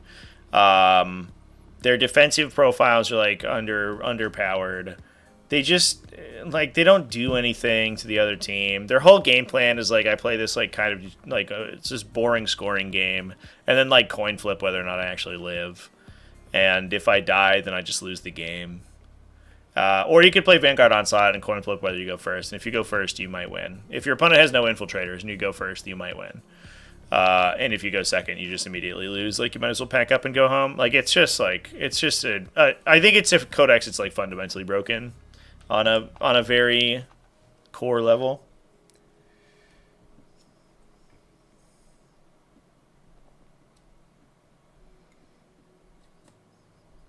Should you start Tyranids Guildhammer? No. I think that they're, I don't know, like I hesitate to say that they're good, like a good new player faction, because I don't even think that's true, because they're also like unnecessarily mechanically complex.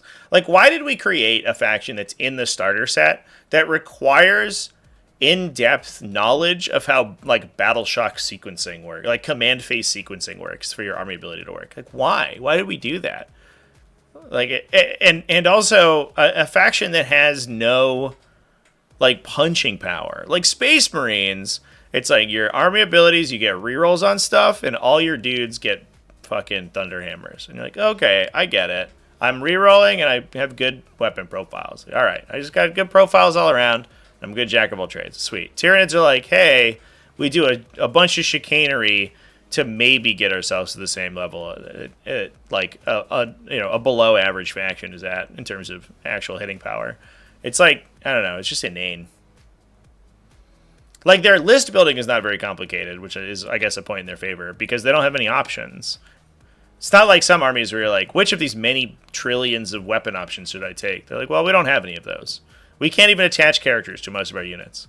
So, like, I don't know. Just do whatever. Is the Tyrannifex good? Sure. Take that guy. But is he going to do any damage? No, probably not. If you want to play big monsters, play Chaos Demons, chat. Full stop. Done. That's like literally why I'm on Chaos Demons. I like the big monsters, but if you want to take big monsters that do anything, you play Chaos Demons. It's like the same deal, but your monsters actually have stat lines.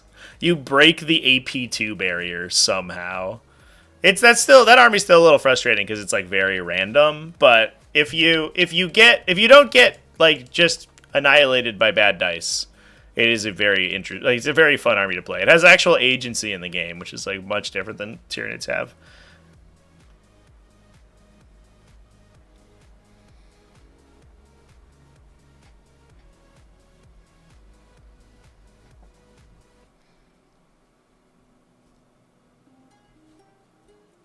Nid's core army ability should have been something to do with their evolution theme. Yeah, it was funny because, like, Invasion Fleet has that, like, down to a T, right? You start at the start of the game, you choose a benefit for your army to get.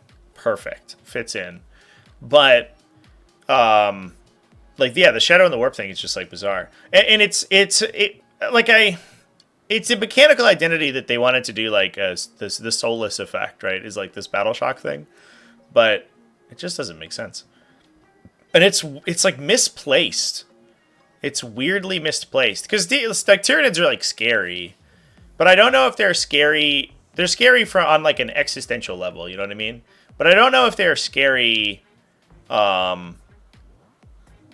kind of a fight or flight sort of thing. But I don't know if they're scary on like a very intrinsic level.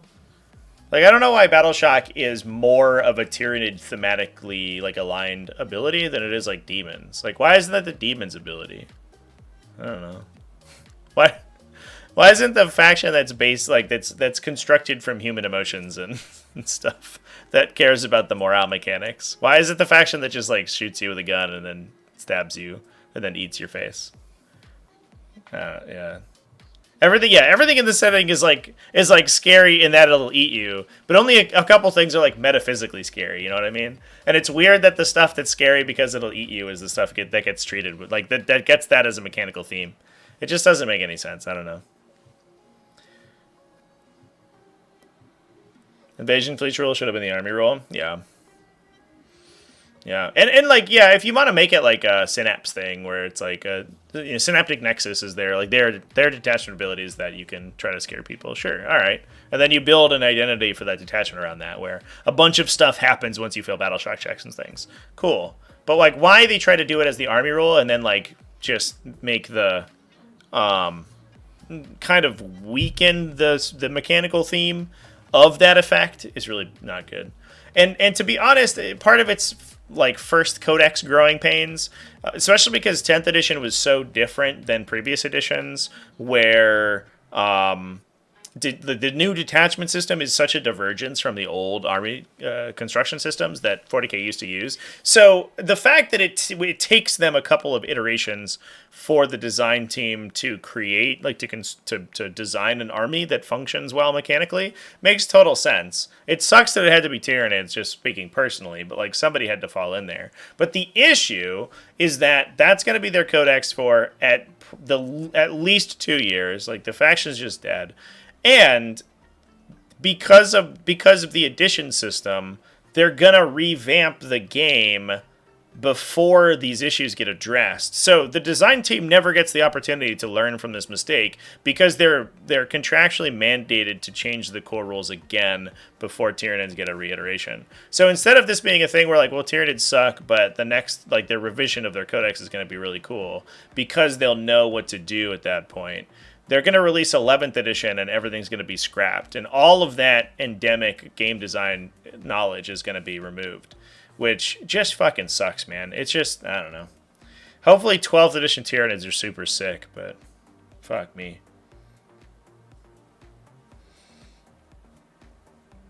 Marines got 3 in 9th? No, they got supplements, but I think they only got 1 core codex. They did get 2 in 8th edition, though. They got 1 at the start and 1 at the end.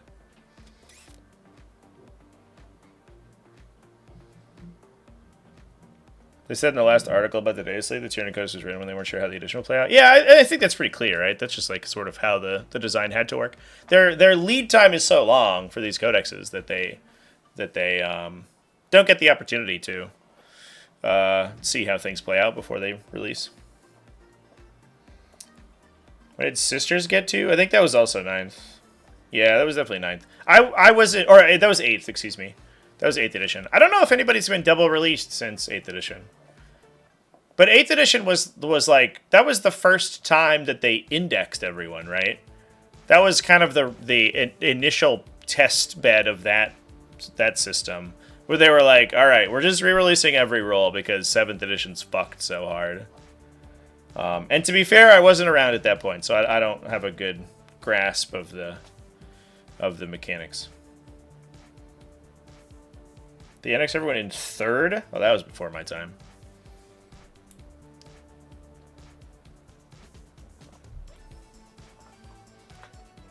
I feel like Nids are supposed to be a big swarm army since waves after waves at you, but they just nerfed the only detachment that remotely did that. Yeah.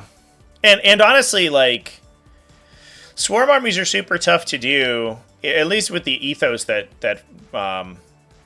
GW's angling at them right now, because it's tough to make them both lethal and like survivable at the same time, you know what I mean?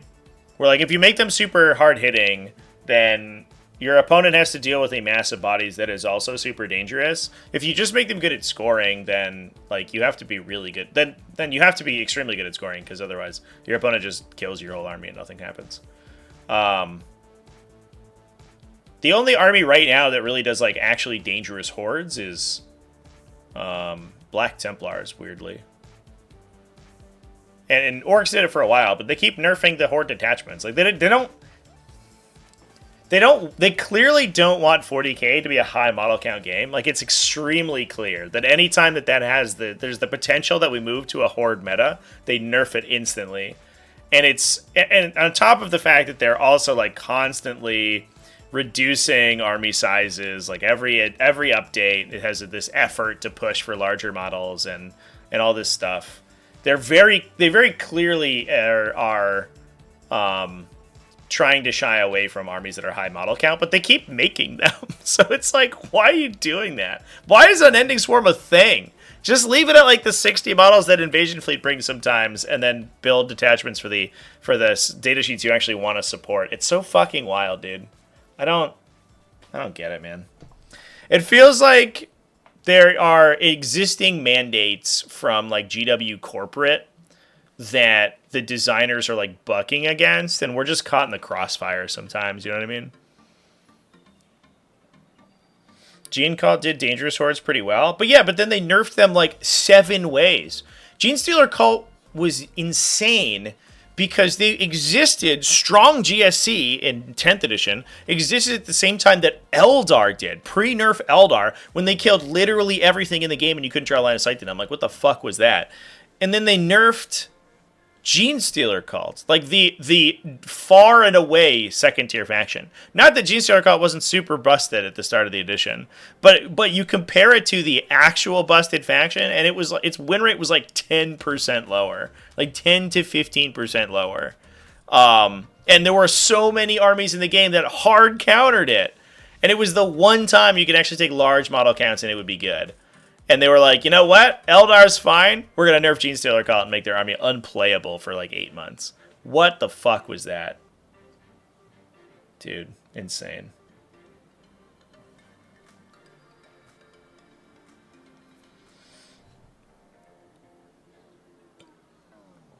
Not sure that it's some directive or something. I think that there's a requirement for them to include stuff like that, right? Because some of it's like extremely lore accurate. But I think that the designers, there's some level of the ladder that doesn't want the game to be pushed to that level. And whether or not that's like a brand management thing, where they're like, well, the problem is that it inflates the cost of armies and like looks really bad, or if it's a game design thing where they legitimately don't have trouble designing them. The paradigm is that they keep making armies that require you to play high model count, and then making those armies, and then being entirely unable to make those armies work mechanically, and then just like killing them after release. It's insane. Yeah. Yeah, that's probably the dynamic, Shuma. I agree. It's very frustrating, though. Like, the hordes are kind of fun to play against. You get to kill a lot of people. You shoot it, like, your guy having a Stormbolter becomes mechanically relevant, because suddenly you can kill, like, 2 models. Like, that, it becomes really interesting. But I don't know. Like, removing units from your opponent's army and wholesale is, like, fun. That's one of the reasons why 10th edition's, like, kind of a disaster right now. Is because, like, most of the time that can't happen. You're like, alright, I'll pour my entire army into shooting your big brick unit. Oh, it didn't die, because it's a 2+ save, Armor of Contempt, it didn't cover with Smokescreen. And you have, like, Miracle Dice or some shit. Okay, cool. I love that. I love that I did no damage to your army with my army. That's cool. Whereas on the flip side, being able to, like, alright, let's fire the missiles, people, and, like, carpet bomb the whole area of the table and kill a bunch of models is, like, sick, let's go. But, whatever. Hate how Templars' most meta list is 115 Crusaders. I don't think it makes it a fun game for your opponent. Yeah, you don't have to play that, though. I don't think that's the only list that Black Templars has to play.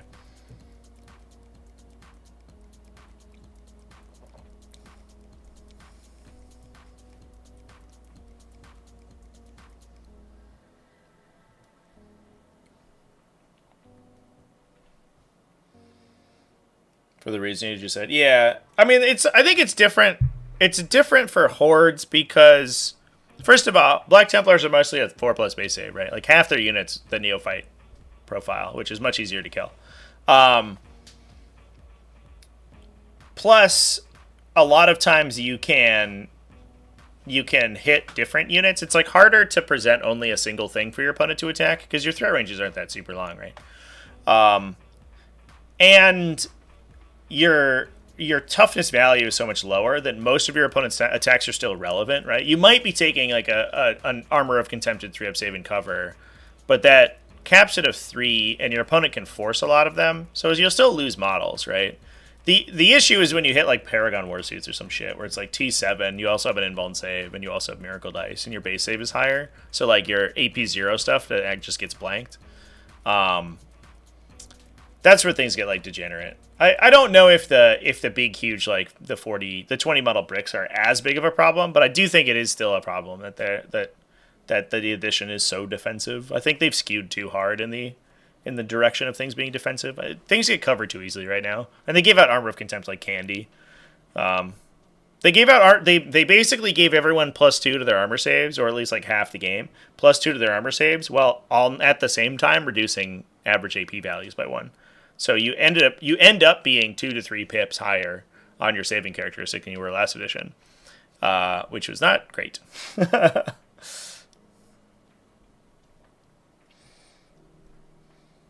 115 models of Horde. When they're Space Marines, it is, yeah.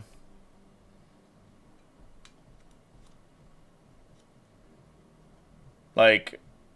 And also, the average game size from 8th edition has reduced a lot. 8th edition was much larger game sizes than 10th edition is. They did the same in 9th. 9th got very small. You got very compact in 9th edition. I was playing Tyranid armies that had like 12 models. And now in 10th, like, I mean, literally, there was an army at WTC with 7. It's a non-knight army with 7 models in it. You know, it's become very elite, which I think is good. It makes each individual unit feel more interesting.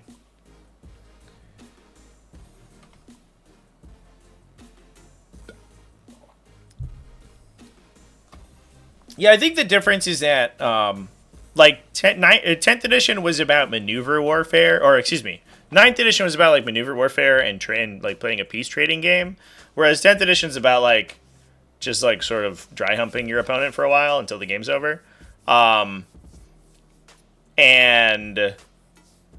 it's, like, I mean, different strokes for different folks, I guess, but I enjoy a peace trading game where both my and my opponent are making plays, like, game actions that are actually relevant. But, you know, it's I think, just a different style of game.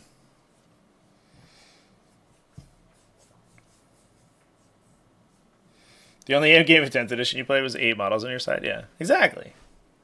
It's much smaller than previous. All right, chats. I do have to jump off, though. We'll get some stuff going on later on, so I'm gonna hop out. But thanks, everyone, for hanging out with me.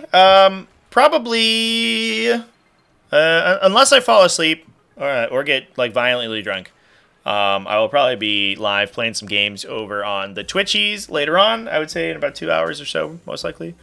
So come hang out with me over there. If you haven't already, twitch.tv/TacticalTortoise come chill. We'll probably maybe play some Speed Freaks, maybe play some other stuff, and just hang out and have a good time. So I'll probably see you over there. Otherwise, I will be live on Thursday. I have a game Thursday evening, and I have a game on Friday as well scheduled. And then a pod game is scheduled on Sunday over on the Twitch channel too. So I'm going to be live all those days. And yeah, got some games coming out for the T-Rex channel, or some videos coming out for the T-Rex channel later this week. I have an exciting one I'm working on for this channel as well this week too. But yeah, so lots of good stuff going on. So I'll see you then. Thanks everyone for hanging out. Thanks everyone for the birthday wishes and the super chats and stuff. I really appreciate all that. That helps a lot. And I will see you in the next one. Cheers.